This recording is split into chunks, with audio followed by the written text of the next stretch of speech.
বিসমিল্লাহির রহমানির রহিম। তুমি কি কখনো ভেবে দেখেছ তোমার নামাজ, তোমার রোজা, তোমার এবাদত তোমাকে সত্যি জান্নাতে নিয়ে যেতে পারবে? আজ আমি এমন একটি ঘটনা বলবো যা শুনলে তুমি হয়তো নিজের জীবনটাই নতুন করে ভাবতে শুরু করবে। একজন মানুষ ছিল, সে ছিল আল্লাহর এক নিবেদিত বান্দা। সে পৃথিবীর সব কোলাহল ছেড়ে একটি উঁচু পাহাড়ের চূড়ায় গিয়ে বসবাস শুরু করল। চারদিকে শুধু সমুদ্র, কিন্তু সেই পানি লবণাক্ত, পান করার অযোগ্য। না কোনো মানুষ, না কোনো শহর, না কোনো শব্দ। কিন্তু আল্লাহ তাআলা তাকে একা রাখেননি।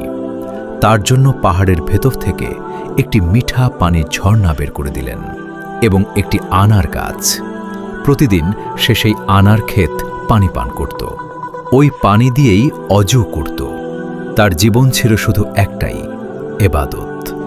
একদিন নয়, এক মাস নয়, এক বছরও নয়, 10 বছর, 100 বছর, 500 বছর সে শুধু এবাদতই করে গেছে। না ক্লান্তি, না বিরক্তি, না দুনিয়ার কোনো চিন্তা।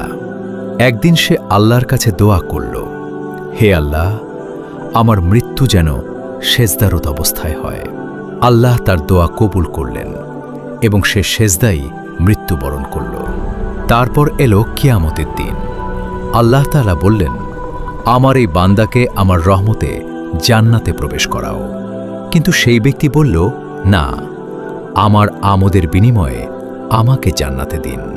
তখন আল্লাহ বললেন, তার আমল এবং আমার নিয়ামত তুলনা করো।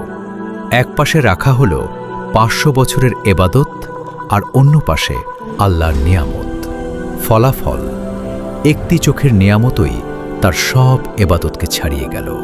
তখন আল্লাহ বললেন, তাকে জাহান্নামে নিয়ে যাও। ফেরেশতারা তাকে নিয়ে যেতে শুরু করল। কিছু দূর যাওয়ার পর সে কেঁদে উঠল, হে আল্লাহ, আমাকে আপনার রহমতে জান্নাতে দিন। তখন আল্লাহ বললেন, তাকে ফিরিয়ে নিয়ে আসো। আল্লাহ প্রশ্ন করলেন, তোমাকে কে সৃষ্টি করেছে? আপনি। তোমার এবাদতের শক্তি কে দিয়েছে? আপনি। ঝর্ণা কে দিয়েছে? আপনি। আনার গাছ কে সৃষ্টি করেছে? আপনি। তোমার দোয়া কবুল করেছে কে? আপনি। সব প্রশ্নের উত্তর একটাই, আপনি। তখন আল্লাহ বললেন, সবই আমার রহমত, আর আমার রহমতেই তোমাকে জান্নাতে দিচ্ছি। তাহলে বুঝলে, তোমার নামাজ না,